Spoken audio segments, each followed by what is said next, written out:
Hello, I'm Robert Browning, and I want to welcome you to my presentation on the organizational intervention Valuing Diversity. So, probably asking yourself, well, what is diversity? Well, according to Merriam-Webster, diversity is the inclusion of different types of people, such as people of different races or cultures, in a group or organization. Of course, in our class, we're discovering that this could also be global diversity, in other words, different cultures from other countries, maybe local cultures, as well as generational gaps.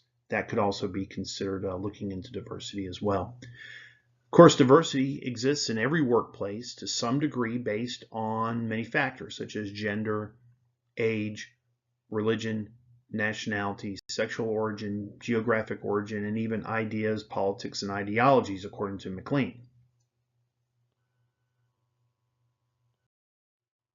So how is it used in an organization? Well, there's a couple of different ways. Here in the United States, we have the Equal Employment Opportunity Commission, which is a federal department responsible for enforcing federal laws, preventing employers from discriminating based on, of course, a person's race, color, religion, sex, which includes pregnancy, gender identity, and sexual orientation, national origin, age, such as 40 years of age and older, disabilities, or even genetic information. And of course, we're discovering that diversity can go much further than these areas when we're dealing with organizational development, because we're going to be including culture in that non-traditional sense, such as other countries, maybe more localized cultures and generational cultures. Of course, this is not enforced by United States laws, but it is necessary for growing organizations culturally. So, of course, there's going to be some strengths and weaknesses to diversity, and here's a few. Of course, some of the strengths: when we have a diverse workforce and they're very good about being together and they're working well together, it's great for innovation and, of course, for productivity. They also have that feeling of inclusiveness. They feel like they're part of the organization, that the organization cares about them and is trying to keep them all together and make them work well together. And of course, when you're doing that, you're looking at different cultures. It can also foster better global partnerships.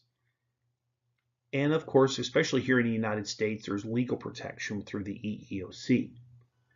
And of course, where there's strengths, there's going to be weaknesses. So some of the weaknesses include a lack of individual identity, such as with the melting pot philosophy. They come together too much. They're forced maybe to adjust and adapt to each other too much, where they start losing their own identity. And of course, there's a lot of views that are subjective when it comes to diversity.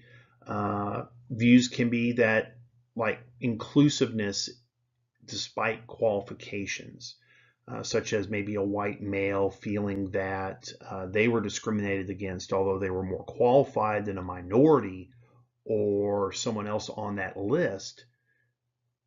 But because they were on that list, they got hired or got promoted, whatever the case may be. And of course, there's a status determination.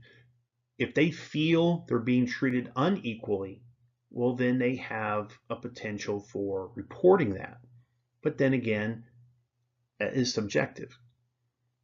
And of course, there's a lot of laws, a lot of agencies involved, so it comes down to some point of interpretation, and it kind of goes right back to the subjective view of discrimination. So of course, we're going to have a couple of examples, and here's an example of the EEOC and their way of tackling diversity. So press release from the EEOC on August 15, 2017 revealed that female and African American employees at two Ford plants in Chicago were subjected to sexual and racial harassment and were also retaliated against for reporting these violations. Title VII of the Civil Rights Act of 1964 this prohibits employers from not just the harassment, but for the retaliation against it, the whistleblower. So in the investigation, Ford Motor Company agreed to pay over $10.125 million in damages to the involved employees and vowed they would conduct regular training on anti-harassment and anti-discrimination policies and make sure they're monitoring their staff and report potential violations to the EEOC, kind of giving them the more of a clear view of what's going on in their company. So when you take that into consideration, diversity in practice can create a more productive workforce, because if you feel like you're not being discriminated against and you're not being harassed, well, you're going to feel better and you're going to produce more and you're going to be a better employee. And we would hope that the cost of doing the right thing in this case would be less than the $10.125 million they're going to have to pay out. Another example, diversity in action. A study in 2015 used a service learning assignment in an introductory undergrad human resource management class in an attempt to enhance global cultural diversity. And the student's assignment was involved in firsthand interaction in a community project of recent immigrants. And they were embedded with these immigrants for a period of time and got to talk to them, got to interview them, got to do community involvement with them.